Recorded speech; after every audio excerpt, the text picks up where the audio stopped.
Olá, seja bem-vindo mais uma vez. Hoje, sexta-feira, mais uma edição do programa Revista Câmara. Sexta-feira, dia 21 de julho de 2023, exatamente o do 102º dia do ano no calendário gregoriano. E faltam exatamente 163 dias para terminarmos 2023. Hoje é dia do dançarino de salão. Aí, Anderson, você que é dançarino, meus parabéns pelo seu dia hoje. E na história, quais fatos foram relevantes na data de hoje, dia 21 de julho? Você vai saber agora no quadro Efemérides. Começamos com o ano de 356 a.C.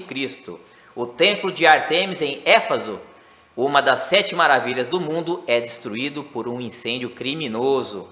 Em 1798, a campanha francesa no Egito e na Síria, as forças de Napoleão derrotam o exército otomano mameluco perto da cidade de Cairo, na Batalha das Pirâmides. E como consequência tivemos aí a esfinge tendo seu nariz quebrado. Em 1944, durante a Segunda Guerra Mundial, Klaus von Stauffenberg e 4 companheiros conspiradores foram executados pelo complô no dia anterior, dia 20 de julho, para assassinar Adolf Hitler. Em 1949, o Senado dos Estados Unidos ratifica o Tratado do Atlântico Norte. Em 1969, o astronauta Neil Armstrong se torna a primeira pessoa a caminhar na Lua. Olha só, hein? Já faz tempo, hein? Em 1983, a temperatura mais baixa do mundo em um local habitado é registrada na estação Vostok, na Antártida, a exatos menos 89,2 graus Celsius. Haja blusa, hein? Pelo amor de Deus. Nessa data tivemos também o nascimento em 1414 do Papa Sisto IV, que foi responsável pela construção da Capela Sistina, um tesouro fantástico aí para o mundo. Em 1948, o cantor Cat Stevens, cantor britânico. Em 1950, haja coração, quem nasceu foi Galvão Bueno, locutor e apresentador de televisão brasileiro. Em 1951, o ator norte-americano Robin Williams, que fez papéis muito emblemáticos. Vou lembrar de Gênio Indomável, que ele fez um papel fantástico nesse filme. Em 2000, para quem gosta de futebol, nasceu o Cometa Haaland, isso mesmo, o norueguês atacante do Manchester City, Erling Haaland. Em 2006, a promessa palmeirense também veio ao mundo, o Endrick. Para falar aí, sobre essas efemérides e mais algumas, como por exemplo a morte em 1571 de Martim Afonso de Souza, que foi militar e governador da Índia Portuguesa, também responsável pela fundação de São Vicente, eu convido o Vitor Santos, que é professor de História. Um dia bem importante esse dia 21. Seja muito bem-vindo novamente. Obrigado, Bahia. É isso aí, muita coisa, né? Tivemos muitos acontecimentos importantes. Vamos começar aí pelo mais antigo, a 13. Vamos voltar no tempo, pegar a máquina do tempo e voltar a 356 a.C. Falar do templo de Ártemis, que é uma das 7 maravilhas do mundo. O que podemos dizer aí? Isso, né? Um templo interessante que ficava na cidade de Éfeso. É uma cidade muito conhecida mais pelo Heráclito, que é um filósofo que morou lá, o famoso Heráclito de Éfeso, né? Éfeso é uma cidade, e é interessante a gente comentar isso, né, para os nossos telespectadores e ouvintes. A gente fala numa cidade grega, é um templo grego de uma deusa, né, que compunha o panteão, a mitologia grega. Ártemis é a da caça, se não me engano? É, muito associada à caça, né? Ela, inclusive, que pediu a Zeus para permanecer virgem eternamente e para regular a menstruação fazia um uso de uma erva medicinal que depois virou Artemisia. Né? E até hoje a gente usa, né? O nome é associado, né, à divindade. Associado à divindade da caça, no caso, né? E o pessoal que às vezes viaja, gosta, tem curiosidade histórica assim, Éfeso é uma cidade que não está na Grécia hoje, está na Turquia. Sim. Então muitas cidades que eram cidades gregas da antiguidade não estão na Grécia. Claro, a mais importante da antiguidade é a capital da Grécia hoje, que é Atenas. Sim, Atenas. Né? Mas onde hoje a França tinha cidade grega, a Itália hoje, né, tinha cidade grega, o Egito de hoje, a Ucrânia, que não é recomendável a galera ir fazer turismo, mas no momento não tá muito bom, seguro. Né? Mas tinha cidade grega também, então você tinha cidade grega espalhada pelo Mediterrâneo. E Éfeso era uma importante cidade. Além do templo, né, que tinha, depois pegou fogo e tal, é uma cidade que tinha um teatro muito grande. Então até hoje é possível visitar esse teatro de Éfeso e tal, mas aí tem que viajar para a Turquia, não é para a Grécia. Né? Ah, sim, fica a dica de turismo também. Para o pessoal aí. É interessante que muitas dessas 7 maravilhas, a maioria já não existe. A gente pode citar os Jardins da Babilônia, o Colosso de Rhodes. Infelizmente a gente não vai ter contato. O Mausoléu de Helicarnasso, né? Então, infelizmente são obras que até fizeram uma atualização das novas 7 maravilhas do mundo infelizmente a gente não pode ver a beleza desses templos Essa aí. do mundo antigo, né? Mas templos análogos a esse da deusa Artemis, a gente consegue, por exemplo, ver no sul da Itália, tem muitos templos bons e muito bem preservados, assim. Então gasta-se menos, né? Para fazer uma viagem, consegue visitar. Curiosamente, recentemente eu fiz uma viagem para a Itália e eu fui para Assis. Lá tem o templo de Minerva, que é Artemis, né?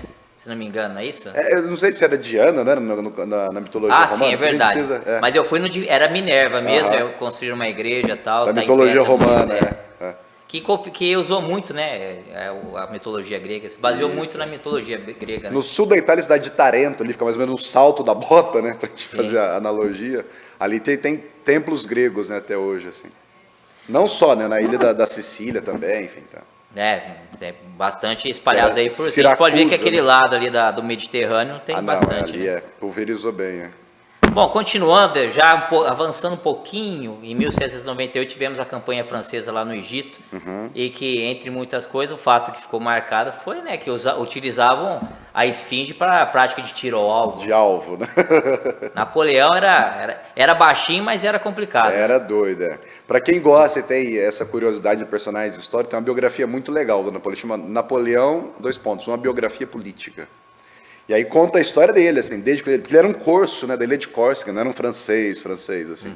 Era da ilha, né? E aí como é que ele saiu da ilha, foi estudar em escolas militares já. E tem né? raízes italianas, né, O sotaque francês é diferente, né? A biografia conta que ele era sofria bullying na escola, porque era uma escola que recebia filhos de nobres franceses. Sim. Então era como se fosse um cara de fora, assim, um outsider. Falou, o que esse cara com esse sotaque estranho, né? E o que sobrava a ele era estudar, né? Então era um grande conhecedor de história. A historiografia já conseguiu resgatar os boletins e as descrições que os professores faziam dele. Assim. Era bom aluno? Bom aluno, um excelente aluno, assim, sempre um dos melhores. E melhor ainda como general de exército. E gostava muito de história, por isso que era um grande estudante. A carreira militar veio daí também, né? Muito estudioso das táticas romanas antigas e tal. E aí decolou na carreira militar, dentro das quais, né, tava aí a campanha no Egito, na Itália, teve uma participação importante, né? Antes de se tornar o imperador francês, enfim. O nome essa campanha toda do Napoleão até deixa marcas no Brasil, já que a família real na época também acabou vindo para cá. Sem dúvida nenhuma. No final de 1807 eles saem de lá, né? A família real portuguesa chega aqui em 1808, no começo do ano, mas correndo das tropas francesas de Napoleão, no começo do século XIX, exatamente. Tanto é que quando voltaram, né, pegaram todas as riquezas do Brasil e levaram para o outro lado do Atlântico. E vai sair o filme agora, né? Vamos ver aqui. Vamos ver, vai sair o filme do Napoleão, vamos assistir, com certeza deve ser muito bom. Dando sequência aqui, pulando mais um pouquinho no tempo, em 1944 tivemos aí a famosa, virou até filme também, a gente está falando de cinema, Operação Valkyria, com Klaus von Stauffenberg e seus companheiros sendo executados no dia 21. Para quem não sabe, foi uma operação que visava o assassinato de Adolf Hitler, que era o Kaiser na época lá não sei se posso chamar de Kaiser, né? Quem comandava a Alemanha na época, né? O chanceler, e acabou sendo, por detalhes, não foi bem sucedida. E eles acabaram sendo, no dia seguinte, sendo executados. O que a gente pode falar desse momento? O Hitler não gozava assim, de uma hegemonia plena, completa, total. Assim. Tinha muitas dissidências dentro da própria Alemanha que não concordavam, enfim, com o autoritarismo, a centralização, com a própria figura. Né? E essa foi uma das tentativas de assassinato, né? Todas frustradas. A mais famosa, podemos dizer assim? A mais assim? famosa, eu acho. Também pelo filme, né? Sim, né? Ficou muita repercussão por conta do filme, que chegaram muito próximo, realmente, de obterem o êxito. Em 44, né, Bahia? Ele acaba cometendo suicídio em 45, né? Sim, quando já a Alemanha é praticamente rendida, né? Exatamente. E até hoje tem essa discussão de onde é que está o corpo, não se tem notícia disso e tal. Há pouco tempo disseram que tinham achado no Mato Grosso do Sul. Aí foram fazer o DNA da ossada e era feminino. Eu falei, então não é. Então não é. Era da Eva Braun, né? A mulher do Hitler na época. Hitler, Bom, continuando, também tivemos em 1949, talvez como consequência da Segunda Guerra Mundial, o Senado dos Estados Unidos que ratifica o Tratado do Atlântico Norte. O que isso representa aí? Hoje a gente vê, né, a importância geopolítica que tem. Né? Sem dúvida, a OTAN está aí até hoje, né, envolvida, enfim, toda a geopolítica do conflito da guerra, né, da guerra da Ucrânia e tal. Mas é uma organização militar que nasce no pós-Segunda Guerra, muito como você disse, assim, no desdobramento da guerra, tentando, de alguma forma, articular relações militares para fazer frente em relação à União Soviética, que também vai organizar o seu bloco militar. Sim, né? A cortina de ferro. Cortina de todos aqueles países do leste europeu ali, né? Então a OTAN nasce exatamente nesse pós-Segunda Guerra Mundial como uma tentativa de articulação militar do mundo ocidental, assim, né? que não deixava de ser um braço de um desenvolvimento capitalista do período, né? Com Pensando certeza. na Guerra Fria e tal. Sim, já. Já que esse contexto nos leva à Guerra Fria, né, em 1969, essa disputa entre União Soviética e Estados Unidos leva o quê? Os Estados Unidos a mandarem os primeiros homens, os primeiros humanos à Lua. No caso, o astronauta Neil Armstrong, que se tornou a primeira pessoa a pisar e a caminhar na Lua. Fato Exatamente. marcante, né?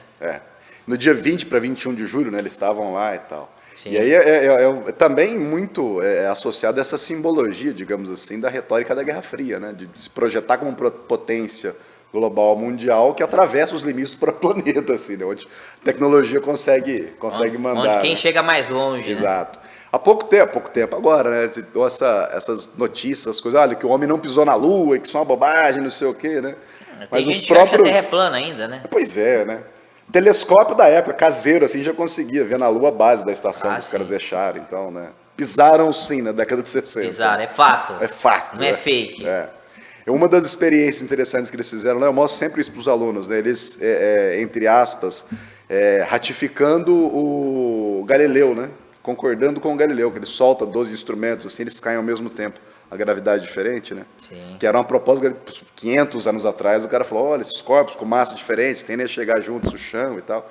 E eles fizeram essa experiência. Tem no YouTube, quem caçar assim, acha a experiência, o videozinho, é muito legal de ver. Massa. Continuando aqui, né? Vamos falar de quem nasceu nessa data, a gente pode destacar de todos que eu elenquei, vamos falar do Papa Sisto IV, né? Que é importante, principalmente na época do Renascimento, né? Isso, a Capela Sistina, né? Capela Sistina. Exato. Quem visita o Museu do Vaticano pode ver as obras magníficas que tem, não só dos italianos, mas tem muita coisa de cultura grega, cultura egípcia, tem bastante material. O que a gente pode falar da importância do Papa Sisto e culminando na construção da Capela Sistina, Michelangelo pintando o teto da capela, que também é espetacular. O que a gente pode falar? Que é muito lembrado pela criação, né? Deus encostando no Adão lá, aquela imagem que é muito emblemática que está lá dentro. Bem emblemático na Capela Sistina. A Sistina, para quem nos assiste e sempre acompanha quando a troca de papas na Igreja Católica, é lá dentro que eles fazem a votação, a discussão. Sim, que também. Aí tranca pro lado de fora. E sai a fumacinha na fumacinha, exato. É lá dentro que é o palco dessa reunião, né? Quer dizer, um templo que está lá já tem 400, 500 anos, né? Essa construção. Então veja que é um papa que... E aí tem toda uma discussão da época, que vai culminar, inclusive nas críticas que Lutero faz no século XVI, que parte do dinheiro para a Igreja de São Pedro, ali, para o Vaticano, assim, né? Sim. Foi adquirida através de indulgência. Então a crítica que se faz, muitas vezes, à construção dos prédios que ali estão, né? Olha a fonte do recurso, que depois vai ser criticado no contexto da reforma, né? Alguns séculos depois. Era um papa que investiu bastante, principalmente em cultura na época. Investiu, exatamente. O Michelangelo é grande prova disso aí, como o Martim vai deixar esse legado, que é maravilhoso. Né? Esse trabalho dele na Capela Sistina deixou algumas consequências, né? A saúde dele começou a ficar debilitada. Na época foi censurado, dele, né? Que tinha aquela forma antropocêntrica, né? Aquela figura humana que ele coloca, mas sempre nu. Né? Sim. E aí a obra foi censurada à época, depois que tirou lá a tarja preta, digamos assim. Sim, dentro ainda bem, igreja, né? Porque pelado, ficou muito né, mais bonito, né? Como é que tá atualmente lá a Capela Sistina. E pra gente encerrar, vamos falar da morte de um português muito importante para a história do Brasil, Martim Afonso de Souza, ele que foi aí da capitania de São Vicente, foi fundador da cidade de São Vicente, que não é por acaso, é o município mais antigo do Brasil. Mais antigo. O que podemos falar aí sobre Martim Afonso de Souza, das capitanias? Somente a dele, São Vicente e Pernambuco, que deram certo na época. Exato. As outras tiveram diversos problemas e fracassaram. Isso, por vários motivos, assim. É legal das capitanias, a gente, inclusive, quem nos assiste, que tem sempre aquela imagem, assim, de livro didático e tal, daquele risquinho horizontal, assim, que separa, né? E a cartografia não era assim da época, né? O Brasil era ocupado só no litoral, nesse contexto, pelos portugueses, né? O interior a ocupação era de nativos, que estavam aí, sempre estiveram, né? Então, se a gente pega a cartografia portuguesa, você tem lá interior, tipo assim, territórios desconhecidos, assim. E o Martim Afonso, como outros, serão nomes importantes para esse processo de ocupação, né? Era o início da colonização do Brasil, né? Início da colonização, da exploração, e aí com as consequências que a população nativa tiveram. Então vai ser um dos nomes importantes para essa chegada portuguesa, esse encontro que vai ser fatal por um lado, mas vai determinar uma ocupação por outro, que está aí até hoje, né? Um Brasil que fala português, católico, né? A presença católica muito forte, tudo isso é um desdobramento desse período, né? Presença dos jesuítas também, né? Exato. Inclusive o sucesso, entre aspas, dessas duas capitanias que você mencionou, tem tudo a ver com o relacionamento que conseguiram estabelecer com as populações nativas locais. Em contrapartida, outras regiões com uma agressividade muito maior, isso inviabilizava, dificultava, né, a permanência e tal. Então, essa relação tem a ver com esse sucesso, né, entre das capitanias. Tá certo, e portanto a participação do Vitor, agradeço mais uma vez por todo o conteúdo, por estar nos ajudando a entender um pouquinho os fatos históricos desse dia. E a gente espera que você retorne aí o mais breve possível com muito mais informações para o nosso telespectador. Eu que agradeço, Bahia, obrigado. Tá certo, e portanto a participação do Vitor Santos, professor de História, falando um pouquinho sobre as efemérides. E para você que está procurando a recolocação profissional, a Francine Rodrigues traz agora algumas vagas de emprego para você. Vamos conferir. É isso mesmo, Paulo Bahia. Acompanhe comigo as vagas de emprego. Assistente de vendas, atendente de lojas, auxiliar administrativo, auxiliar de corte, auxiliar de costureira, auxiliar de cozinha, auxiliar de escritório, auxiliar de estoque, auxiliar de expedição, auxiliar laboratorista de solo, auxiliar de limpeza, auxiliar de linha de produção, auxiliar de logística, auxiliar de marceneiro, auxiliar de mecânico diesel, auxiliar de padeiro, auxiliar de vidraceiro, borracheiro, camareira de hotel, carpinteiro, chefe de serviço de limpeza, consultor de vendas, controlador de acesso, cortador de roupas, costureira em geral, cozinheiro, eletromecânico de manutenção de elevadores, encarregado administrativo de obras, encarregado de obras, engenheiro civil, faxineiro, frentista, instalador de som e acessórios de veículos, jardineiro, lavador de carros, mecânico, mecânico de máquina agrícola, mecânico de motor a diesel, motofretista, motorista carreteiro, motorista de caminhão, motorista operacional de guincho, operador de acabamentos, operador de caixa, operador de máquinas fixas, operador de silk screen, pedreiro, pizzaiolo, polidor de automóveis, promotor de vendas, recepcionista, representante comercial autônomo, servente de pedreiro, soldador, supervisor de cozinha, supervisor de logística, técnico de manutenção eletrônica, técnico eletrônico em geral, técnico em manutenção em equipamentos de informática, trabalhador em serviços de limpeza e conservação de vias públicas, vendedor de serviços, vendedor interno e vidraceiro. Os interessados devem comparecer ao PAT das 8 da manhã às 4 da tarde, munidos da carteira de trabalho, RG, CPF, comprovante de endereço e currículo atualizado. O PAT fica na Avenida Francisco Junqueira, número 2625, Jardim Macedo. Portanto, as vagas de emprego, agradeço aí a Francine e torcendo para que você que está desempregado consiga o mais rápido possível a sua recolocação profissional. E em julho acontecem as férias escolares, hora de fazer um balanço do semestre que acabou e projetar assim o segundo semestre do ano. Vamos ver como está sendo essa temporada para o programa Escola na TV, uma parceria entre a Câmara Municipal e a Secretaria Municipal de Educação. Eu recebo a coordenadora do projeto, Paula Ripamonte. Seja muito bem-vinda, Paula, tudo bem? Tudo bom, Bahia? Tudo bem? Tudo certo. Estamos aí chegando no terceiro ano em agosto, né? Isso, dia 3 de agosto a gente vai completar 3 anos de projeto, né? Que se iniciou na pandemia, foi se transformando e agora a gente está aí alcançando uma marca importante para o projeto. Bom, beneficiando não só os milhares de estudantes da rede pública municipal, mas também os estudantes em geral em Ribeirão Preto, em São Paulo, no mundo, já que estamos na internet, né? Não, com certeza. Inclusive, ontem a gente recebeu um comentário no YouTube do Escola na TV de uma mãe que utiliza as aulas do Escola na TV para fazer um planejamento para a filha, para que ela possa ter outros conteúdos além da sala de aula. Então, a gente fica muito feliz com esses comentários, porque a gente depois foi dar uma busca e essa mãe é do Rio Grande do Sul. Então, não só Ribeirão Preto é atendido, mas como todo o país e fora do país também. Bom, e uma marca importante, Ribeirão Preto tem mais ou menos 700 mil habitantes, mas o YouTube, as visualizações do projeto São muito mais do que esses 700 mil que moram aqui, né? Isso, essa semana a gente bateu 1 milhão de visualizações, já até estamos ultrapassando. A produção de aulas continua intensa, a gente tem feito conteúdos ainda em parceria com a TV Câmara, feito conteúdos de forma independente, então tudo para facilitar o aprendizado do aluno e também para facilitar os professores no dia a dia da sala de aula, né? Eles já têm que mediar muitos conflitos, muitas coisas, e a gente, com esse conteúdo, a gente pode complementar aquilo que eles trabalham em sala de aula. Bom, surgiu uma necessidade, né? As crianças estavam afastadas das escolas devido ao progresso da pandemia, e agora a função acabou mudando, né? Ela se transformou. Naquela época, vocês tinham a responsabilidade de trazer esse conteúdo. Agora vocês são um complemento à aula de à sala de aula e ajudam o professor, né? Muito importante esse trabalho. Super importante, porque a gente entende as demandas da sala de aula, e a gente sabe da importância de ter conteúdos diversificados. Então, a gente tem novos projetos que vão surgir agora no segundo semestre. Então, nós vamos gravar um projeto sobre cultura africana, a gente tem projetos sobre as competências socioemocionais.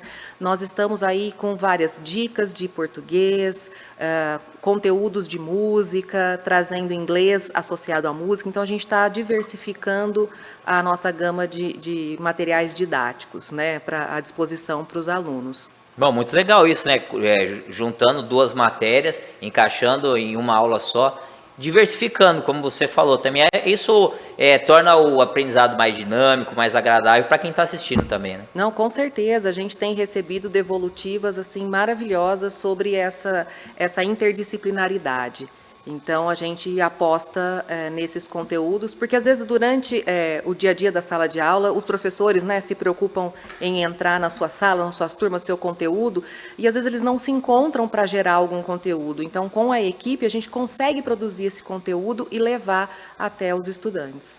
Bom, para quem não sabe, vocês atendem qual faixa etária, vocês geram conteúdos para quais séries? Nós estamos produzindo conteúdo do infantil até o 9º ano e educação de jovens e adultos.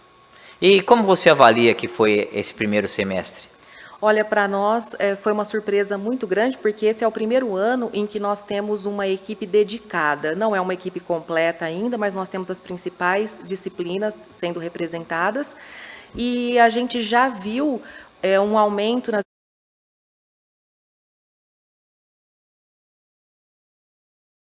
ação. Antes, os professores estavam em sala de aula e produziam aulas para o projeto.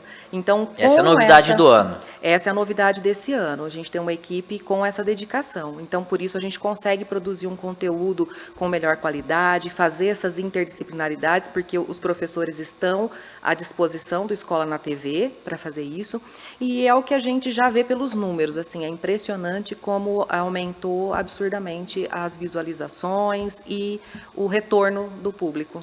Bom, pelo que eu pude perceber, a disponibilidade desses professores é fundamental para esse aumento de conteúdo, né, para alavancar esse projeto. Sim, porque antes os professores estavam tanto em sala de aula quanto vindo gravar no Escola na TV. Às vezes não tinha tempo de gerar, né? Com certeza. Então, a gente sabe que realmente as demandas eram grandes e agora com essa dedicação a gente consegue produzir conteúdo que atende toda a rede, né? Não só os alunos, mas como também os professores. Então, é uma aula que ela é elaborada, ela é pensada, a gente disponibiliza para os professores o PDF, os arquivos em PowerPoint, se eles precisarem, para poder utilizar essa aula da forma com que eles querem, ou então ter aquele conteúdo que a gente gera conteúdos curtos, né, aulas aí de 10 minutinhos. Então, assim, não é o nosso objetivo substituir o professor em sala de aula, jamais. A gente sabe desse contato do olho no olho, do contato aluno-professor. Mas o nosso objetivo é poder auxiliar esse professor que está em sala de aula para que ele tenha um apoio para conseguir tomar conta de tudo o que acontece na sala de aula, né? A gente tem problemas de indisciplina, que é normal, né? A convivência entre os alunos. Então, a gente sabe que as demandas são grandes. Então, nosso objetivo é sempre auxiliar. Tá certo. E o que temos aí para o segundo semestre? Temos alguma novidade para os alunos? O trabalho continua? Estão em férias agora os alunos, mas o trabalho continua, ou não? Essa semana é de recesso, mas a gente não parou de produzir conteúdos, né? A gente já deixou uma série de conteúdos sendo liberados essa semana. Recentemente, nós cobrimos o CIREM, que é o Campeonato das Escolas do município. Então, isso já aumentou a nossa visibilidade, porque os alunos querem se ver. Eles estão falando sobre o Cirem, eles estão comentando, professores dando entrevista. Então, a gente conseguiu abranger um maior número de pessoas. E para o segundo semestre são os novos projetos, né? Então, esse de cultura africana, que é um projeto intitulado Áfricas em Nós. E aí ele vai falar sobre vários temas relacionados ao continente africano, às nossas origens. Então, ele já vai começar saindo aí no próximo semestre. E novos projetos que estão por vir.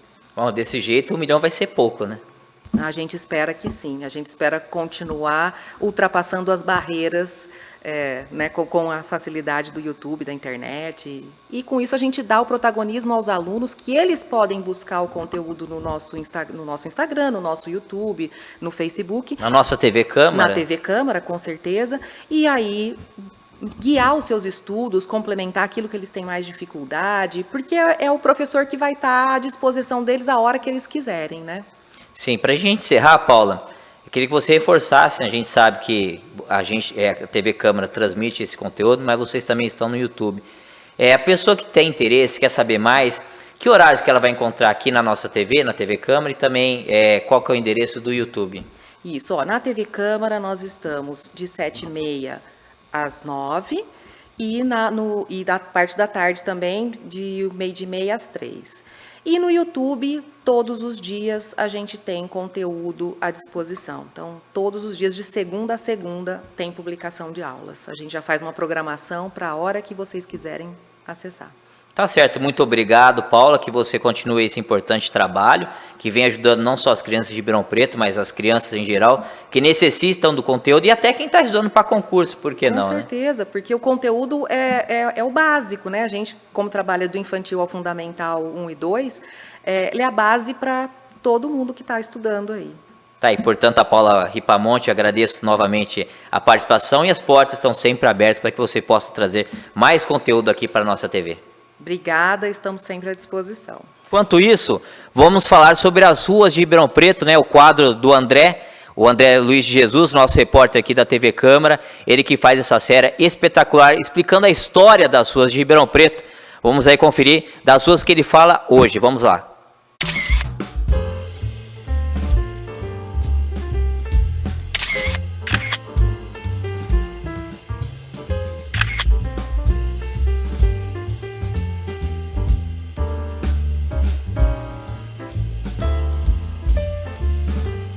Mariana Constança de Andrade Diniz Junqueira nasceu na cidade de Mariana, em Minas Gerais, em 1871. Filha de Francisco Antônio da Costa e Maria Zenaide de Andrade Diniz Junqueira, casou-se com o coronel Francisco Maximiliano Diniz Junqueira. Faleceu em Franca, no estado de São Paulo, em 1903. A Rua Mariana Junqueira era anteriormente chamada de Rua do Comércio.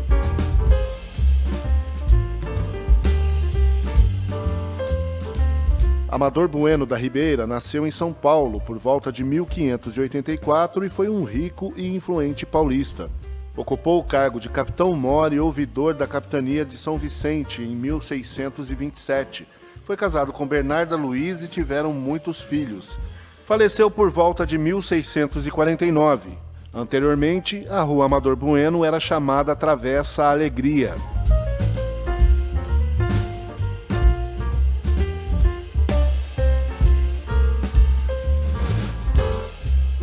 São Sebastião nasceu na França em 256.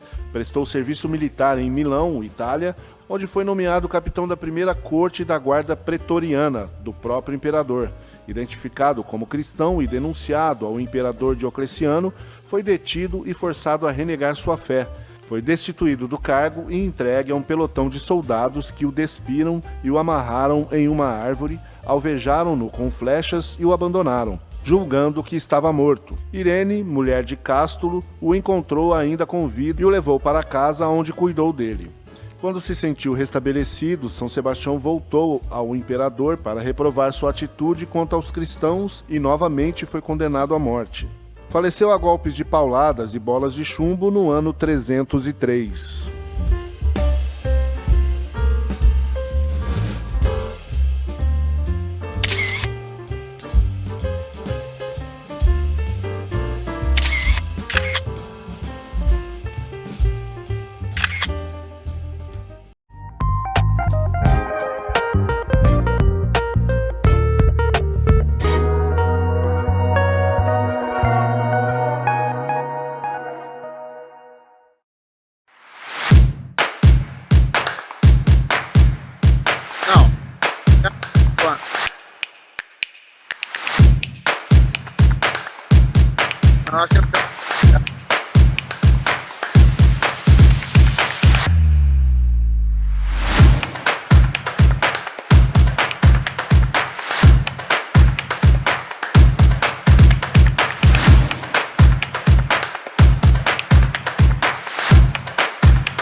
Câmara Solidária.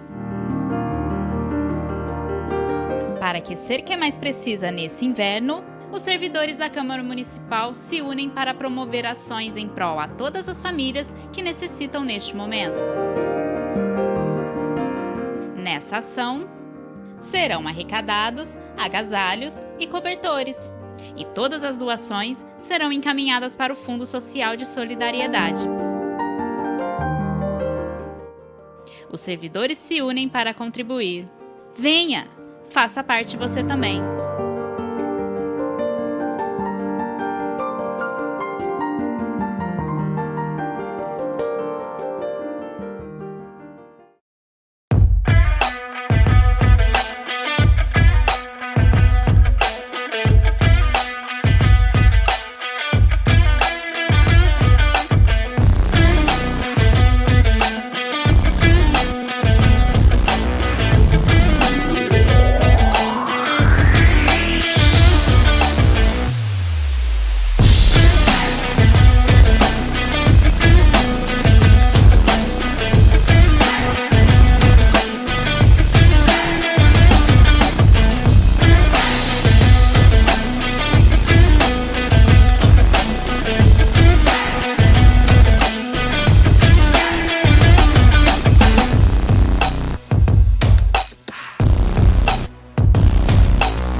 Alerta Coronavírus.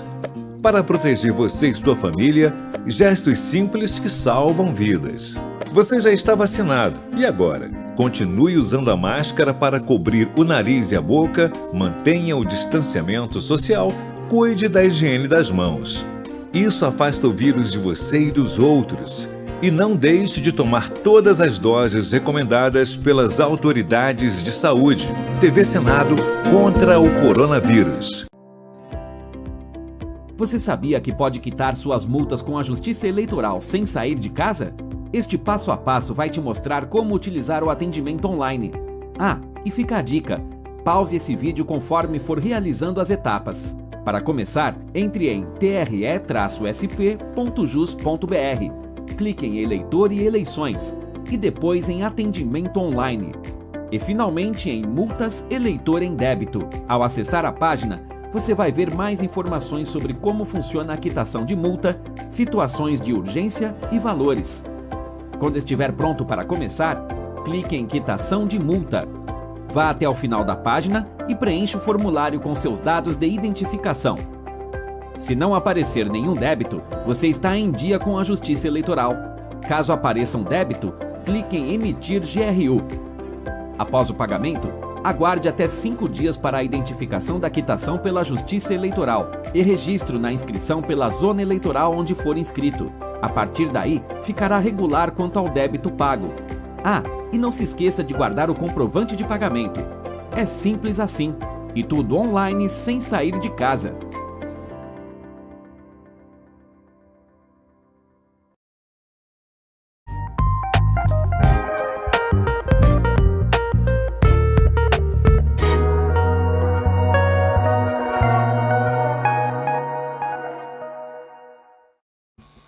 E agora vamos com o vereador Renato Zuccolotto, ele que está em Ribeirão Preto, está pelas ruas da nossa cidade, já que não temos as sessões ordinárias por conta do recesso, mas o trabalho legislativo não para. É isso mesmo, vereador? Seja muito bem-vindo. Bom dia, Bahia. Bom dia, telespectadores da TV Câmara e as pessoas que nos assistem pelas redes sociais. Nós estamos aqui nas ruas de Ribeirão Preto, em mais um bonito dia de inverno, como a gente pode ver, céu azul, de muito sol, na cidade de Ribeirão Preto. E eu estou aqui agora na Avenida Áurea Bragueto Machado, avenida que dá acesso à City Ribeirão. Na parte de cima, nós temos a interligação com a Avenida Presidente Kennedy. E aqui, Bahia, como você pode ver, nós não temos calçamento. Nós temos aqui uma grande área pública, agora está bem cuidada, o mato está baixo, mas as pessoas que têm acesso aqui à City Ribeirão, elas não podem transitar pelo mato quando ele está alto, causando perigo. Agora mesmo, nós vimos um acidente aqui na rotatória da Áurea Bragueto Machado, e isso expõe as pessoas que andam por aqui em risco, porque elas têm que andar no meio da avenida. Então, é um pedido que nós já fizemos para a prefeitura, e mais ainda, viu, o Bahia? Nós temos aqui ao fundo a avenida, a Áurea Bragueto Machado, ela interliga com a Avenida Presidente Kennedy. E ali nós temos ao fundo a matriz de Santa Terezinha Doutora. Nós já fizemos o pedido para a Prefeitura Municipal, ali ao fundo, como vocês podem ver, nós já temos vários pedidos para que possa ser feita a obra, inclusive o financiamento foi aprovado pela Câmara Municipal, para que o senhor prefeito municipal pudesse fazer a ponte de interligação. Como a gente vê, as pessoas que descem pela Kennedy, elas têm que fazer um retorno para ter acesso à Áurea Bragueto Machado. Isso daí causa um tumulto muito grande, e ali já foi palco de vários acidentes, né? Inclusive o padre Paulo Henrique Martins, ele realmente tem nos cobrado essa posição que já nos foi prometida pelo prefeito Duarte Nogueira. Então nós estamos aqui nas ruas de Ribeirão Preto cobrando essas melhorias para que a gente possa melhorar a vida do cidadão. A City Ribeirão agora tem esse acesso, né? Ele está bastante utilizado, mas seria muito conveniente que nós fizéssemos a outra mão daquela ponte para que a gente tivesse esse acesso descendo. Na verdade, seria um novo dispositivo de entroncamento da Avenida Maurílio Biagi, da Kennedy e da Áurea Bragueto Machado. Ficaria muito bom esse novo acesso, já foi aprovado pela Câmara esse financiamento, e nós estamos agora cobrando do secretário Pedro Pegoraro e do prefeito Duarte Nogueira para que a gente tenha efetivamente implantada essa obra nessa localidade da cidade de Ribeirão Preto. Tá certo, vereador. Falando um pouquinho da CCJ, órgão aqui da casa que o senhor preside, temos alguma novidade aí para os próximos, depois do recesso, a volta da sessão, e também como é que o senhor avalia esse primeiro semestre aí na CCJ? Bahia, nós temos feito um trabalho de interlocução junto aos nossos colegas para que a gente possa, eventualmente, aprimorar os projetos que chegam na CCJ. A nossa ideia não é tolir a liberdade legislativa dos colegas, mas sim aprimorar eventuais projetos que são protocolados para que a gente tenha diminuído as ações de inconstitucionalidade promovidas pelo Executivo Municipal. E nós temos tido êxito e bastante sucesso nisso. Nós fizemos ainda essa semana, mesmo em recesso parlamentar, uma audiência pública da Lei Cidade Limpa, uma vez que o prefeito municipal encaminhou o projeto de alterações da Cidade Limpa para a Câmara Municipal, e em breve nós já cumprimos uma formalidade regimental, que é realizar essa audiência pública, para que em breve, tão logo nós voltemos do recesso parlamentar, o projeto já esteja em condições de ser apreciado pelo plenário, e ele sim será soberano para dizer se serão feitas essas alterações na Cidade Limpa ou não. Muito bem, vereador. Para a gente encerrar esse bom papo que estamos tendo agora, queria que o senhor falasse, ontem tivemos uma solene muito importante, falando um pouquinho mais de Alberto Santos Dumont, que é o pai da aviação, e também aqui da nossa região. Queria que o senhor comentasse um pouquinho como é que foi esse evento. Bahia, eu fiquei muito feliz de ter sido o portador e de veicular essa sessão solene. Como nós sabemos, a Câmara Municipal de Ribeirão Preto ela tem estreita ligação com Alberto Santos Dumont, uma vez que no ano de 1903, através de um projeto de Aureliano Guzmão, que foi o primeiro magistrado da comarca de Ribeirão Preto, ele apresentou um projeto concedendo um conto de réis ao então inventor Alberto Santos Dumont. Isso pôde proporcionar que ele continuasse, né, com os estudos dele, com as invenções dele, e certamente a Câmara Municipal de Ribeirão Preto deu a sua contribuição para que ele pudesse, logo a seguir, fazer o 14 bis, né, sendo o primeiro homem a colocar um dispositivo mais pesado que o ar voando.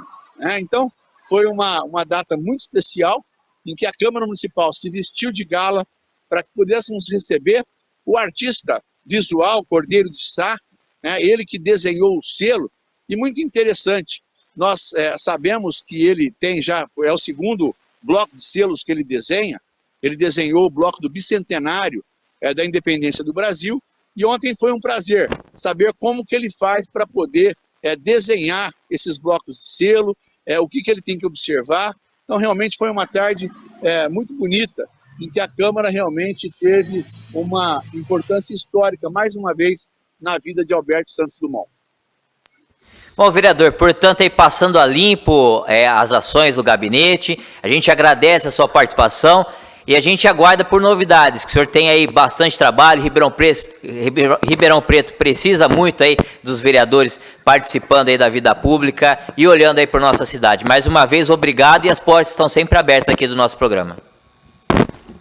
Muito obrigado, Paulo Bahia, e eu queria deixar aqui o meu particular abraço ao Padre Paulo Henrique, da paróquia lá ao fundo, Santa Terezinha, e dizer que em breve, muito em breve, teremos aí novidades com relação a esse novo dispositivo de acesso entre Kennedy, Áurea Bragueto e Maurílio Biagi. Um grande abraço a todos e um bom final de semana para todos de Ribeirão Preto.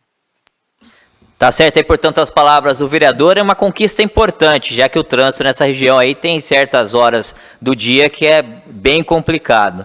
E você que tem interesse em organizar as finanças e começar a investir, chegou o momento. O planejador financeiro está aqui ao meu lado, o Leonardo Facchini. Ele vai dar algumas dicas de ouro para que você comece a se organizar e também ganhar o seu dinheirinho. Portanto, anote o que ele tem para dizer, pega o seu lápis e o papel, que aí vem dicas importantes. Não é isso mesmo, Facchini? Seja muito bem-vindo novamente. É uma honra. Acho que é uma honra e um prazer estar aqui com vocês, e vamos lá. A gente sabe que a gente precisa se preocupar com o futuro, né? Se planejar financeiramente, e o grande desafio, a gente tem hoje mais de 70% da população endividadas. E eu falo, a gente precisa entender que o dinheiro é emocional. Ninguém em sã consciência ficaria devendo. Sim. Tá? Só que, da mesma maneira, eu falo da saúde física. Ninguém em sã consciência gostaria de ter uma saúde física, mas a gente tem né? a obesidade aí como um grande problema também deste século. E aí eu quero começar dando uma dica para aquelas pessoas que não têm, que falam que estão ou endividadas ou que a conta não dá. Tem uma regrinha que a gente chama de que premer poder. É um trava-línguas. Então, eu não consigo nem repetir. Que premer poder. Ou seja, todas as vezes que você for fazer qualquer compra, se você utilizar essa regrinha, se as pessoas entenderem essa regrinha e utilizarem, vão mudar a vida financeira. O que é isso? Imagina que eu quero trocar o meu celular, eu quero um novo celular, tá saindo aí o novo iPhone, né? Daqui a pouco o iPhone 15 já, a gente não vence. Mas enfim, eu quero o iPhone 15, então eu quero. Pô, eu quero. Enfim. Segundo, eu preciso do iPhone 15. Aí eu vou justificar, não, lógico que eu preciso, eu faço live, eu produzo conteúdo, eu gravo vídeo, ok, eu preciso. Eu mereço. Aqui, até as 3 primeiras perguntas a gente justifica muito fácil no nosso cérebro. Então, lógico que eu mereço. Sou trabalhador e não sei o quê, eu me esforço, eu mereço comprar aquilo que eu quero. Só que vem o terceiro, eu posso. Aí começou a complicar. Acabou. Por quê? O posso está relacionado a dinheiro. Então não é assim, não, eu posso porque eu tenho limite no cartão e eu vou passar. Isso é um indicativo que você não pode.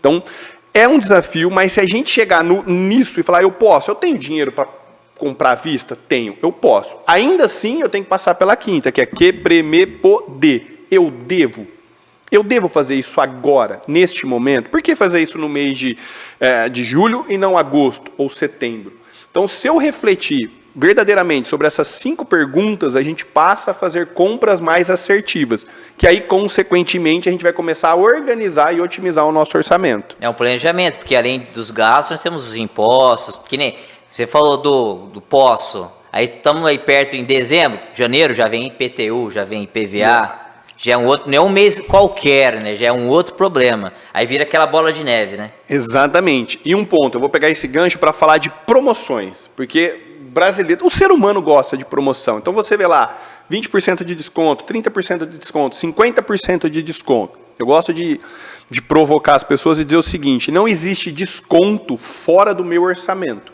Quem cria as oportunidades, as promoções, é o meu próprio orçamento. Onde eu quero chegar? Se eu vou hoje, por exemplo, no shopping e vejo lá na vitrine 70% de desconto, é real, tem 70% de desconto no produto, se ele não estava no meu planejamento, eu não estou economizando 70%, mas eu estou gastando 30% que não estava planejado. E 70% é uma sereia cantando marinheiro, é isso? Isso, te chamando, mas eu quero que você se ligue que o desconto que você supostamente está tendo, se ele não foi planejado, você não está tendo desconto de 70%, você está gastando 30% que não estava planejado. E é justamente esses gastos sem o planejamento que vai transformando numa bola de neve e a gente vai cada vez mais tendo que correr atrás do rabo, vamos dizer assim. Parece tão fácil, né, Leonardo? Mas todo mundo cai nessas pegadinhas, né? Todo mundo cai nessas pegadinhas, por quê? Então, vou abordar isso.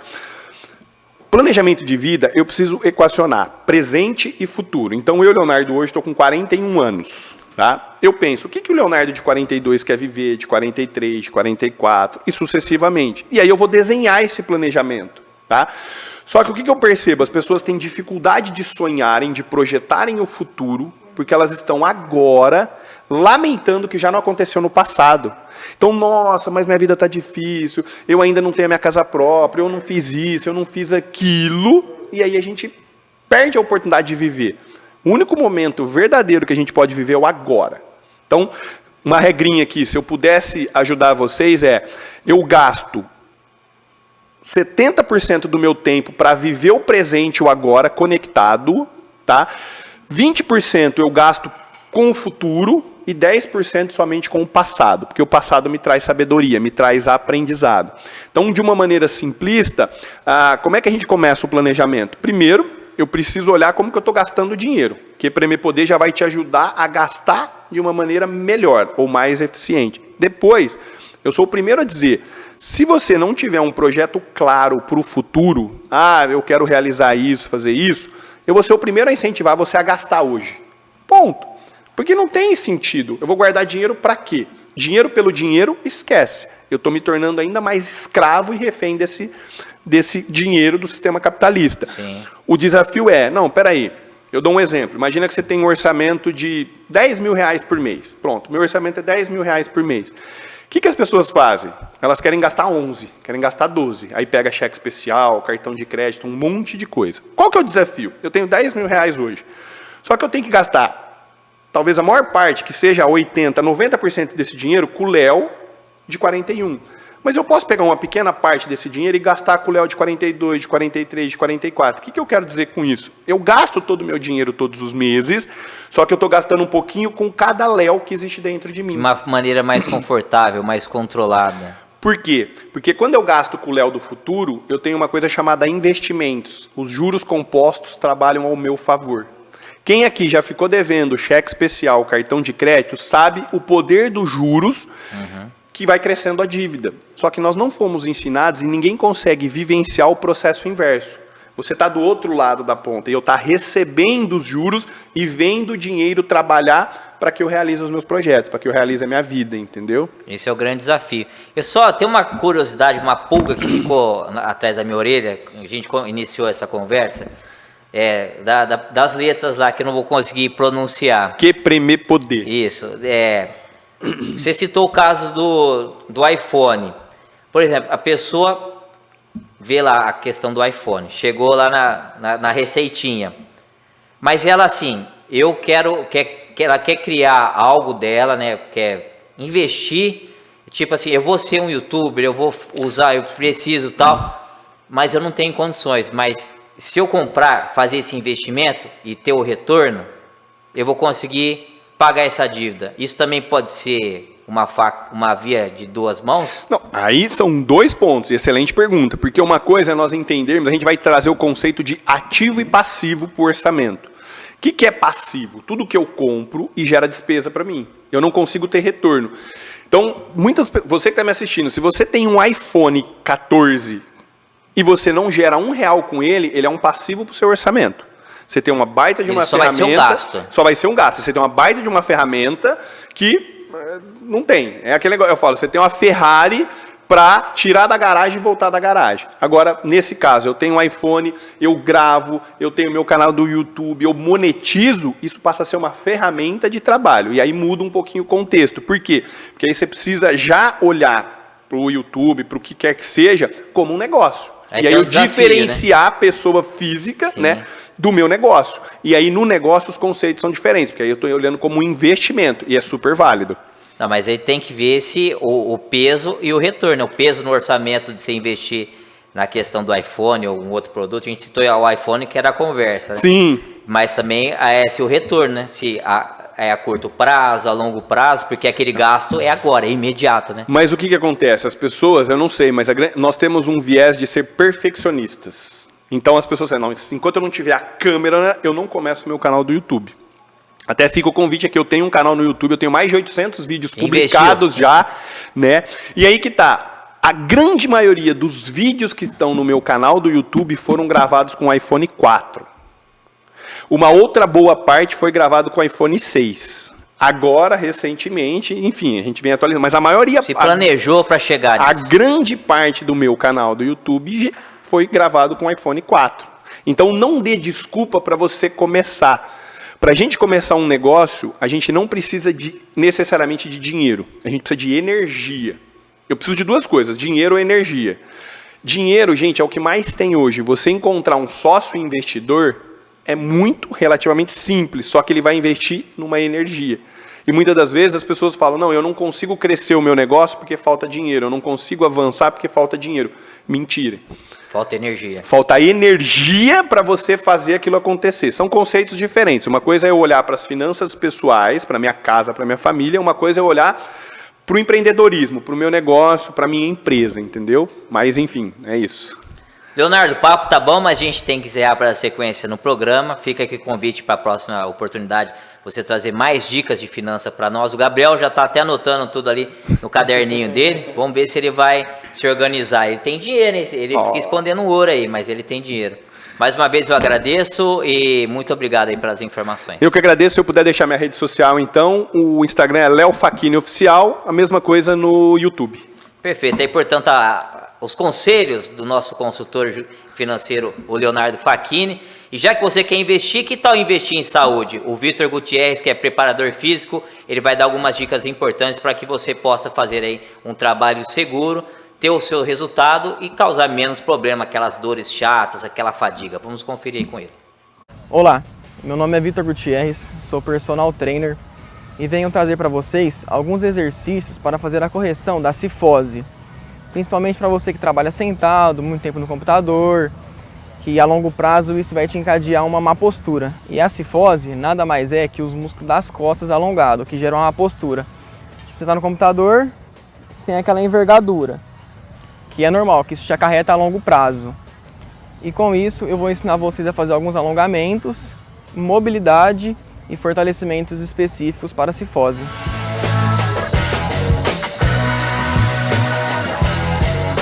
E agora eu vou demonstrar para vocês um alongamento do peitoral. Vamos pegar o cabo de vassoura um pouco mais aberto do que a linha do ombro. Vamos elevar o cabo de vassoura, fechar as escápulas e fazer um movimento de alongamento do peitoral, forçando para trás e flexionando um pouco o cotovelo. Sempre peito estufado, abdômen contraído e alongando o peitoral.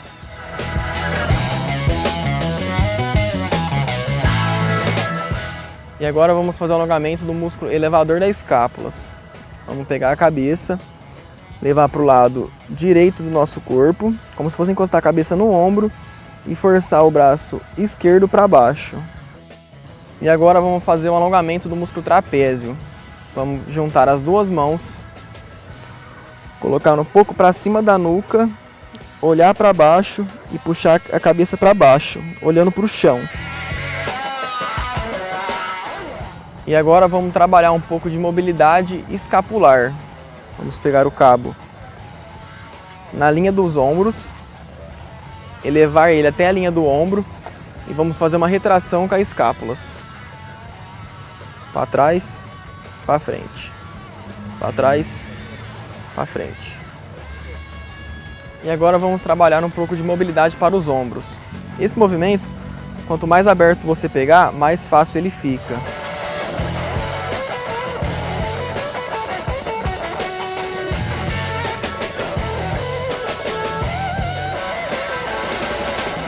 E agora vamos fazer uma mobilidade torácica.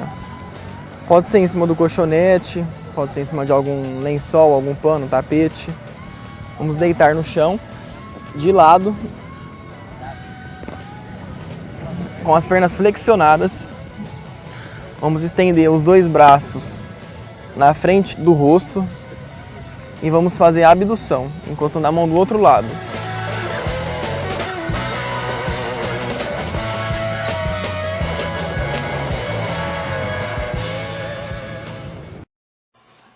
E mês que vem teremos a Feira Internacional do Livro em Ribeirão Preto. A programação já está disponível no site Fundação Livro e Leitura RP.com. Para falar sobre o evento, eu convido o Dr. Nelson Jacinto, do Conselho de Administração da Fundação, e além disso, o escritor. Seja muito bem-vindo, doutor. O senhor está bem? Tudo bem. Bom dia, Bahia. Bom dia, um prazer falar com o senhor. E estamos aí às portas desse grande evento que movimenta toda a cidade, traz cultura e muitas atrações aí para os ribeirão-pretanos. Pois é, a Feira do Livro, esse ano, vai ter mais de 400 atividades durante a feira. Vai estar presente em vários setores da cidade. Vamos começar, por exemplo, pelo Teatro Pedro II, que praticamente seria assim a sede da feira, o Palace, a imensa Praça 15, que aquilo lá vai ficar coalhado de barracas e atividades que vão desenvolver praticamente todas as coisas que você pensar. Contação de histórias, apresentação de teatrinhos, e toda... Cultura em geral, podemos dizer. Vai ser também no Sesc, vai ser na biblioteca, vai ser até em Jardinópolis. Então, estamos expandindo a feira para Jardinópolis. A feira atualmente é a feira internacional do livro, né? Então ela tem que expandir.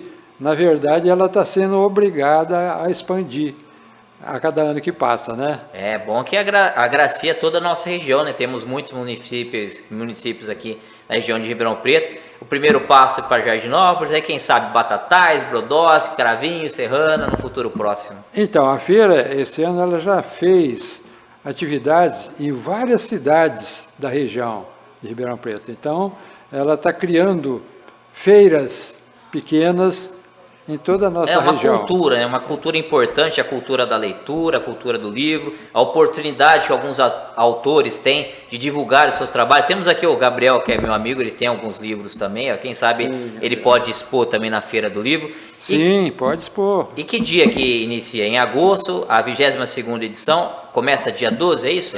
A feira começa dia 12 e termina dia 20, mas...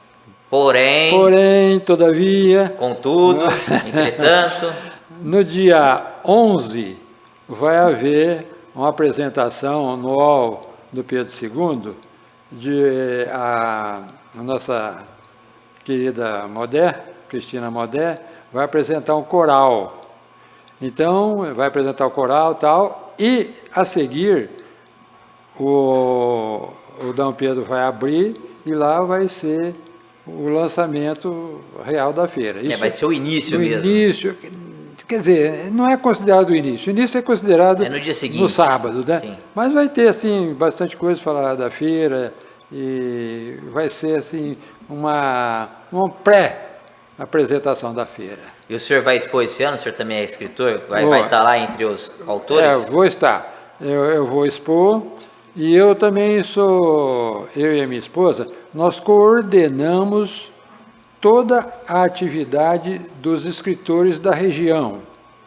Então, nós temos o stand ali no Palace, e todos os escritores da região que quiserem expor os seus livros ou lançar os seus livros, nós estamos de braços abertos lá para receber esse pessoal. E tem um contato aí para, igual o Gabriel, que é um autor, já tem 3 livros, é isso, né, Gabriel? 3 livros, queira participar, também expor o seu trabalho, mostrar ao público o seu trabalho. Como é que entra em contato? Muito bom. Olha, pode entrar em contato comigo mesmo, e nós temos uma equipezinha que trabalha, que eu e a minha mulher coordenamos, e é a Terezinha, essa moça que trabalha com a gente, que na verdade ela e uma outra pessoa ficam lá no stand para receber os livros, vender o livro, porque esse stand é uma sala grande e lá a pessoa pode depositar o livro que pode ser vendido, não é? E também, se a pessoa quiser lançar o livro lá, não tem problema nenhum, pode fazer o lançamento do livro lá no stand, ali no Palace. O contato então é lá diretamente na região da feira e também no site que a gente acabou de falar aqui também, né?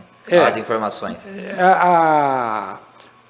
Essa Terezinha é que está encarregada de marcar as pessoas que vão lançar o livro lá, as pessoas que vão colocar os livros lá à disposição, ela que vai vender, tem um auxiliar e tal, né?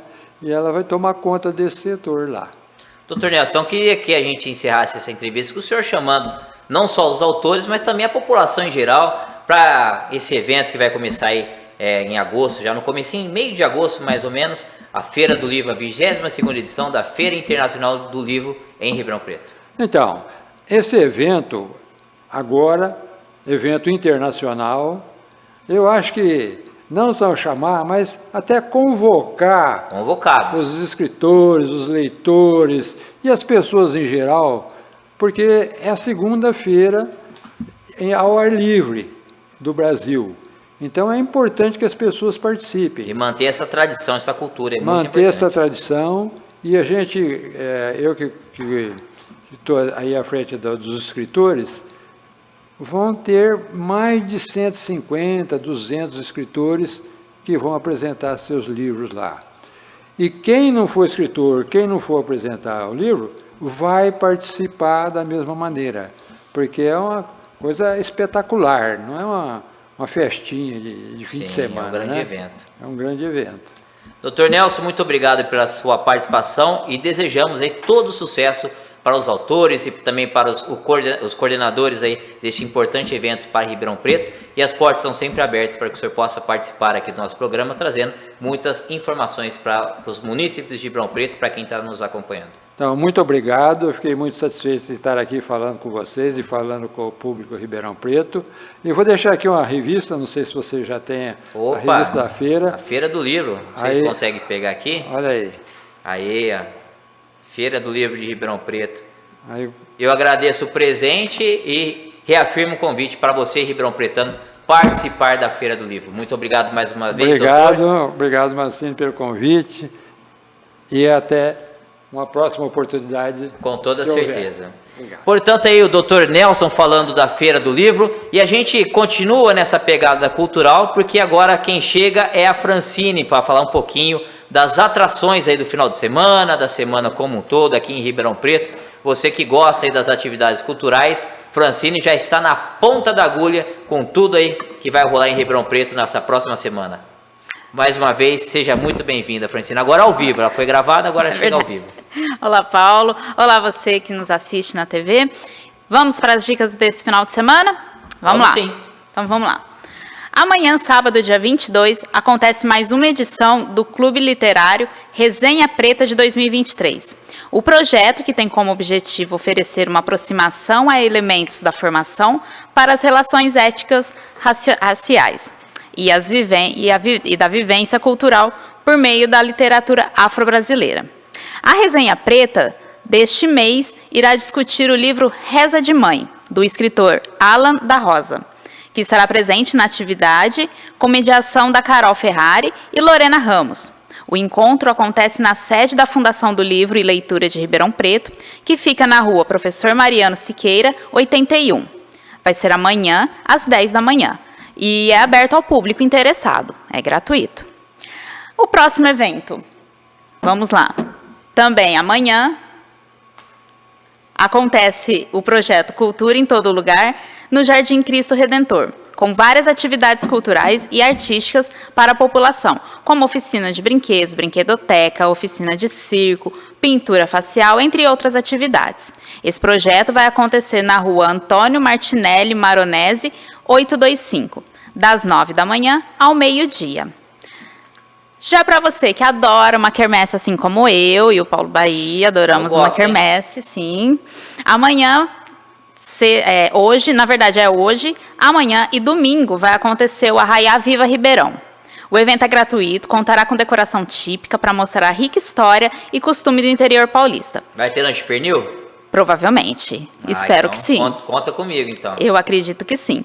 A festa é uma parceria da Secretaria da Cultura e Turismo, Secretaria da Casa Civil e Fundo Social de Solidariedade. E será realizada ali no estacionamento do Teatro Municipal, no Morro do São Bento. E para finalizar minha participação, essa dica vai para quem gosta de história. Todos os sábados está ficando aberta das 9 ao meio-dia a mini estação ferroviária Luiz Henrique Pasqualin. Ela fica aberta para a visitação da locomotiva Bursing Amália, número 12, a famosa Maria Fumaça, que ficava ali na Praça Schmidt. Depois de restaurada, ela foi ali para o Parque Maurílio Biagi e está lá a visitação.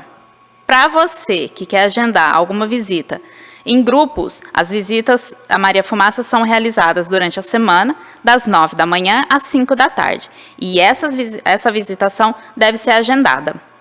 E é isso. Bom fim de semana para todos. Então, certo. E muito obrigado, Francine. Importante, né, a restauração dessa locomotiva, que ela ficava ali na praça exposta ao mau tempo, também ao vandalismo. Agora está numa área mais segura, restaurada. É um ponto positivo aí para a Prefeitura de Ribeirão Preto, que deu valor à nossa história. Exatamente, lá ela está protegida.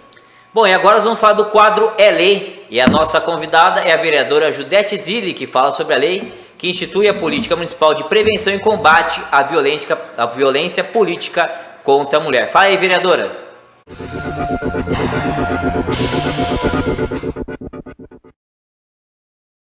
Olá para você que está nos assistindo pela TV Câmara. Nós reservamos um espaço hoje no nosso horário para falar com você sobre um projeto de muita importância no município de Ribeirão Preto. Você sabe que uma das atribuições do legislativo, do vereador e da vereadora, é legislar e fiscalizar o executivo.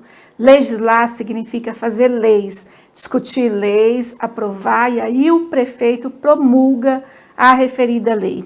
Nós fizemos quase 50 leis desde que chegamos aqui em 2020 e tem uma que eu guardo de forma bastante especial no coração e que eu tenho certeza influencia sobremaneira a vida de todas as mulheres que ousam participar da vida política, seja em qual dimensão, em qual lugar for. O que eu quero dizer com isso? Pode ser no sindicato, no conselho de classe, pode ser na vereança, como deputada, pode ser no governo federal, enfim, como filiada, como militante, em qualquer espaço político. E o que prega a nossa lei? O município se encarregará de fazer formação, sobretudo de educação popular e também legal, para informar as mulheres quais são seus direitos. E qualquer violência, seja ela física, psicológica, patrimonial, moral, virtual ou política, se enquadrará na tipificação criminal. Para ficar ainda mais claro, nós quase todos os dias vemos e ouvimos histórias de mulheres que participam da vida política no Brasil, sendo representadas, cujos mandatos sofrem pedido de cassação. Atualmente, isso está acontecendo no Congresso Nacional com várias deputadas. Em Ribeirão Preto isso já aconteceu e também em vários outros municípios, não é novidade para ninguém. Esta lei criminaliza qualquer ato discriminatório que corte a fala das mulheres, que impeça a sua participação em qualquer espaço político, seja ele institucional ou não. É uma grande conquista dos movimentos de mulheres, principalmente das mulheres que ousam, querem e entendem a participação de atuarem na vida política, fazendo as mudanças necessárias. Muito obrigada.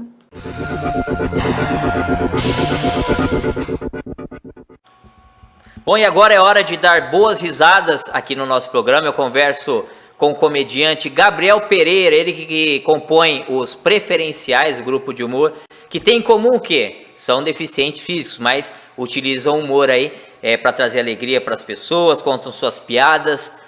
Gabriel, seja muito bem-vindo ao nosso programa. Você que é jornalista, formado em jornalismo, você também já passou por várias atuações aí, parece que se encontrou no humor, é isso? Graças a Deus eu encontrei o meu lugar no humor.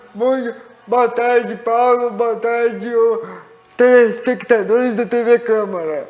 Bom, e como é que surgiu aí a ideia de formar esse grupo com essa peculiaridade, né? São deficientes, cada um com a sua deficiência, se reuniram e aí fazem piadas até sobre a situação e também muito um do outro, né? A gente acabou vendo algumas apresentações que vocês ficam entre si brincando com a deficiência do outro. Como é que surgiu aí essa ideia de montar o grupo Preferenciais? Então, logo que eu entrei na comédia, em 2019, eu entrei no stand-up.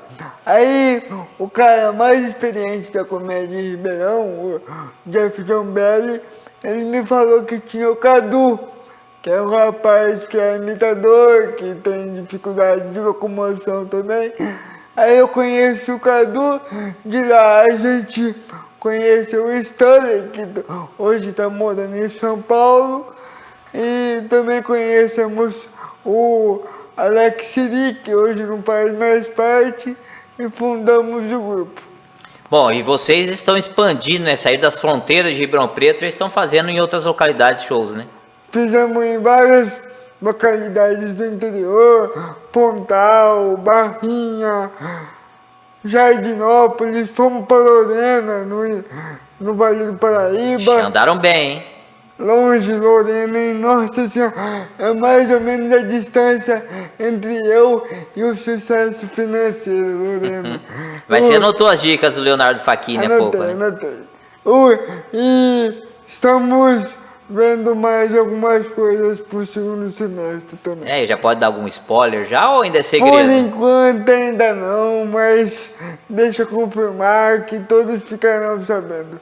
E nessa cena do stand-up, como é que tem sido a recepção por parte dos outros comediantes? Você tem amizade aí com grandes nomes do humor brasileiro.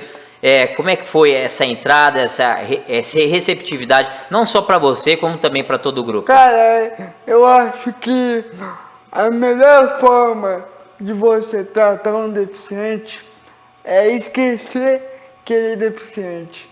E é exatamente isso que acontece na cena da comédia. A gente é tratado como mais um comediante. Não tem nenhum tipo de tratamento especial. Lógico, as condições mínimas de acessibilidade têm que ser oferecidas.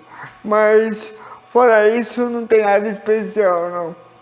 Bom, e a reação do público? Como é que é esse contato, esse feedback com o público? Cara, geralmente é muito positivo, porque o deficiente fazendo humor, ele causa na pessoa uma reação bastante positiva para a comédia, que é o espanto.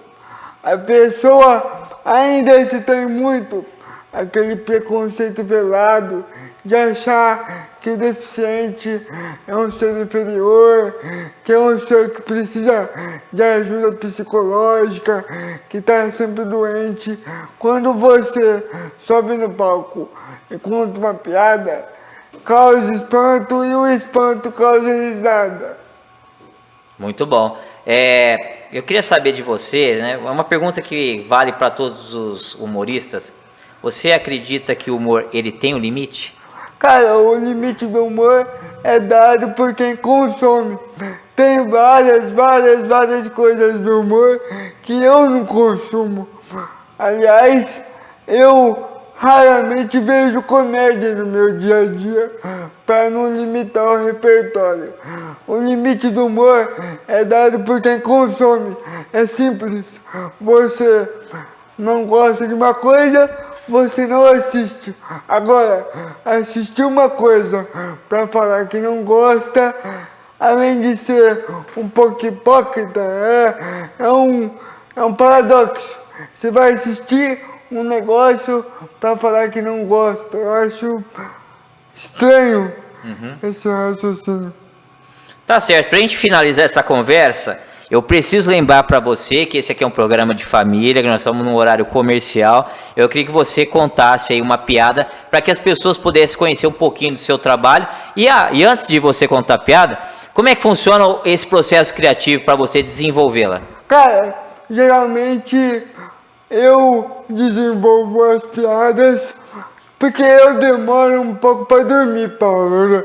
Eu demoro, eu deitei... Bom, são duas coisas, você demora tanto para dormir quanto para acordar também, né? Eu demoro um pouquinho. Estou surpreso que você madrugou para ver o programa. Eu, por exemplo, eu vou deitar 11h30, meia-noite, eu vou pegar no sono umas 4, 5 da manhã. Aí nesse intervalo eu vou criando os meus textos. Ou no banho, na fisioterapia. Situações do dia a dia, do cotidiano. Eu vou pensando, isso aqui dá. Tem situações que eu vivi, que você conhece, que eu ainda não elaborei na minha mente o suficiente para fazer um texto de stand-up, por exemplo. Tá certo, então vamos encerrar com uma piada. Então, o Murilo tá ansioso aí pra dar uma boa gargalhada. Devagar, eu fui fazer o show em Lorena e lá eu descobri que eu sou o primeiro deficiente que levou uma rasteira, porque o produtor prometeu um cachê de R$600, pagou 30. Aí eu fui perguntar pra ele, por que R$600, pagou 30. Ele falou, não, é que eu tive que pagar as esfirras que vocês comeram no camarim. Foi a primeira vez que eu vi esfirra recheada com criptomoeda, cara. Minha nossa.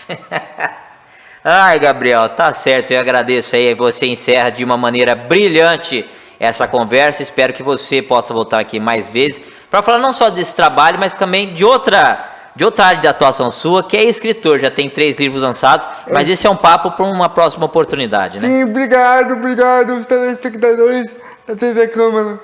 Tá aí, o Gabs Pereira, você pode encontrá-lo nos bares da nossa cidade. Posso passar minha rede social, por favor? Por favor, quem quiser ver o trabalho do Gabriel, saber o horário de show, locais de show, por favor. @Gabs Comédia, com bermudo, @Gabs Comédia. Tá certo, aí portanto o Gabs falando desse trabalho, do grupo Preferenciais. A gente também, quem sabe um dia a gente possa conversar com os outros integrantes, mas aí fica aí a palavra dele. Essa piada que encerrou aí, essa piada hein, Murilo? Essa piada. Mas vamos mudar de assunto agora. A gente já se divertiu bastante com o Gabriel e agora a gente vai encerrar o nosso programa falando de esportes, comercial e Botafogo, as novidades do esporte ribeirão pretano. E o comercial, hein? Vamos começar com o comercial hoje, Murilo? Não sei se está preparado, estava na sua pauta, porque tá difícil. Esse time não ganha na Copa Paulista, já trocou o treinador. Como é que tá aí o nosso bafo, hein, Murilão? Cara, seja bem-vindo. Primeiramente, primeiro, né? Eu vou fazer que nem o Kleber Machado aquela vez lá, do César Tralli. Não gostou de não receber um boa tarde. Começar a falar... Boa tarde. Boa tarde, boa noite, não sei que hora vai ao ar. Paulo, falar do comercial hoje é falar de uma situação um pouquinho difícil, né? Mas, ao mesmo tempo, a gente tem que entender uma questão de planejamento. O comercial hoje ele vive um momento financeiro muito delicado, tem dificuldades que não tem como a gente deixar de pontuar quando você fala de um desempenho ruim no começo de competição. E eu acho que as coisas, elas podem melhorar. Eu acho que com a chegada do Fael Júnior, que faz a sua estreia agora É um treinador experiente, né? no sábado contra o São Bento. Eu acho que é uma possibilidade de trazer uma nova vida para o Comercial. São 4 jogadores contratados também. O lateral esquerdo, o Jefferson, chegou para o lugar do Boré, que eu achava um excelente jogador. Fez parte do plantel do ano passado, mas ele acabou saindo por questões particulares. Chegou o Pedro Santos também, que é volante. O zagueiro Júlio Vaz, que é criado no Botafogo e tem uma boa passagem pelo futebol paranaense. E na minha concepção, o melhor reforço até agora anunciado é o Marquinhos Brazion, que é um atacante que chega do futebol português. Ele tem uma passagem pelo Ceará, foi campeão brasileiro de aspirantes em 2020, tem jogos pelo time profissional do Ceará já no Campeonato Cearense. Então, assim, é um jogador que me parece ser de um patamar acima do que o Comercial tinha no plantel, então a expectativa ela acaba sendo maior. Precisa ver se na bagagem ele trouxe gols também, né? O Comercial tá precisando de gols. Será que ele trouxe gols também ou não? É um jogador mais de lado de campo. Não, pode fazer gol também. Não é um cara que tem um número tão grande de gols, mas... Então, será que ele trouxe assistências na mala? Pode ser. O Neto tá precisando, né? O Neto Acará, que eu gosto particularmente, acho que é um bom atacante. Eu acho que a construção ofensiva ela faz parte de um modelo de jogo. E aí eu acho que o Gustavo Marciano estava pecando um pouquinho nisso, mas a gente entende que o Gustavo ele é um cara que ajuda o Comercial de diversas formas e estava ali... Continua no clube, inclusive. Exatamente, né? E ele estava ali quebrando um galho, porque a gente sabe que o custo de um treinador, o custo do Fael, ele vai ser muito maior do que o custo do Gustavo. Então é um cara que está sempre ajudando o clube. A minha expectativa ela é boa, porque assim como você, eu acompanhei os 3 jogos que o Comercial já fez, e apesar dos resultados, eu acho que o Comercial não fez jogos ruins. Contra o próprio Mirassol, o Comercial teve boas chances no começo, fez uma certa pressão, aí leva o primeiro gol, aquela pressão. Desanda. Exato. Contra o Prudente, foi um jogo onde o Comercial teve um domínio no começo do jogo que foi assustador. Criou, assim, 3, 4, 5 chances claríssimas de gol. Quem não faz, né? Não fez. Essa é nova, hein? Quem não faz, toma. E acabou levando os gols e sofrendo 3 derrotas e não marcando gols ainda. Então, acho que tem muita coisa para se melhorar. Tem uma semana de trabalho aí com o Fael e eu acredito que a perspectiva seja de melhora.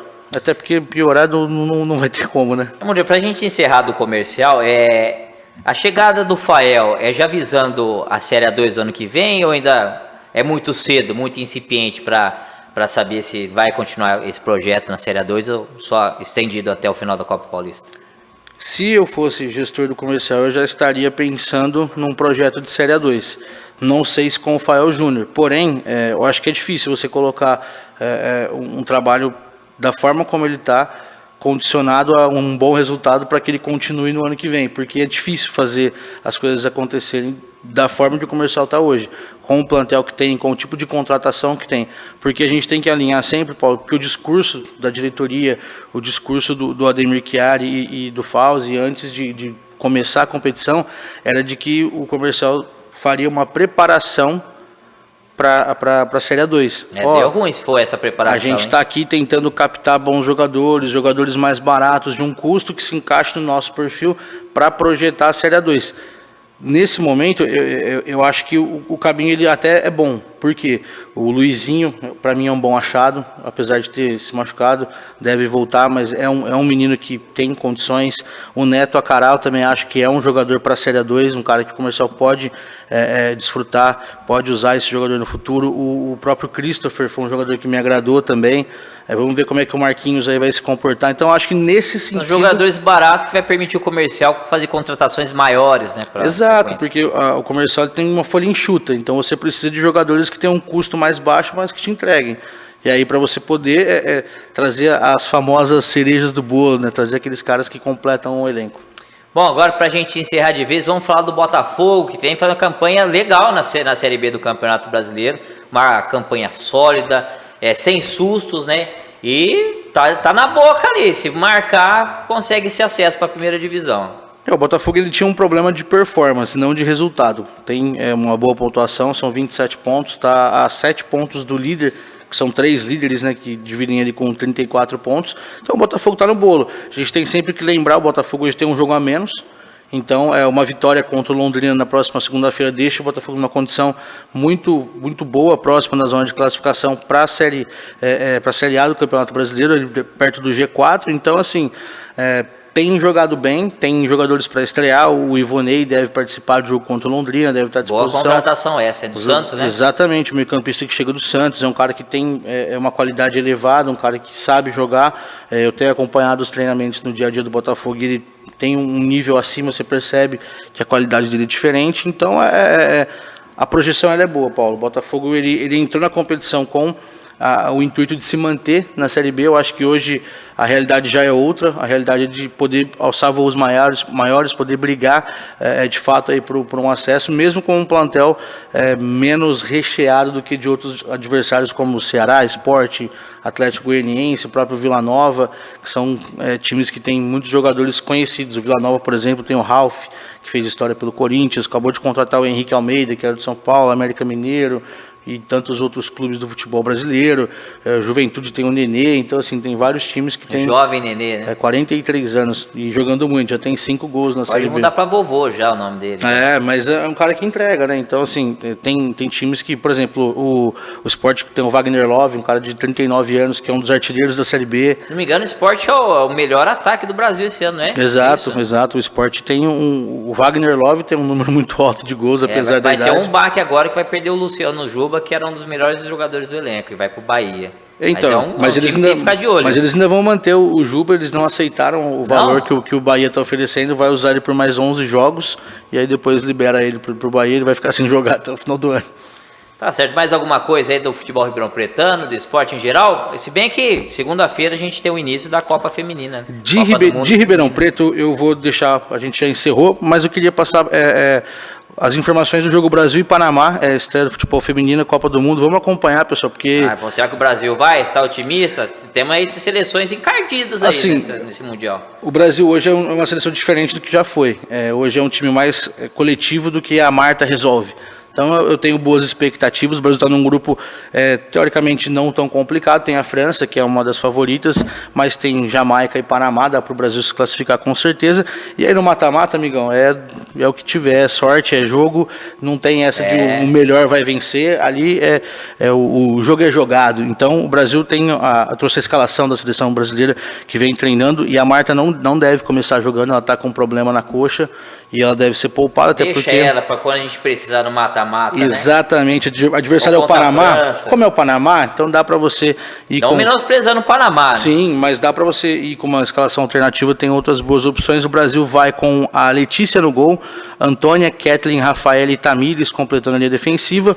No meio, Luana, Ari Borges, Caroline e a Adriana. E no ataque, a Debinha e a Geise.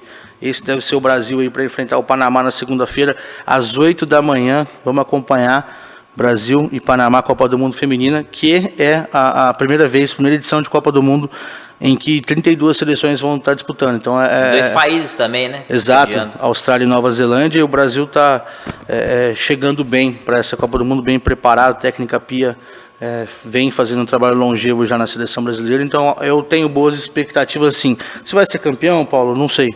Que faça um bom Mundial. Exato, e vamos torcer, vamos acompanhar, porque o futebol feminino tem uma frase que elas estão usando, que o momento é delas, e a gente tem que valorizar isso, tem que acompanhar, tem que assistir, porque o futebol está tendo o seu espaço que já merecia há muito tempo. Então, todos na torcida, e mais uma vez eu agradeço, Murilo Bernardes, pela sua participação. Esperamos que você possa se tornar com boas notícias, não só agora do futebol de Ribeirão Preto, mas também da seleção brasileira. Vamos com tudo aí para cima do Panamá e para a sequência aí da Copa do Mundo Feminina. E a gente se despede aqui, voltando na próxima semana com muito mais informações e curiosidades aqui no seu Revista Câmara. Até lá!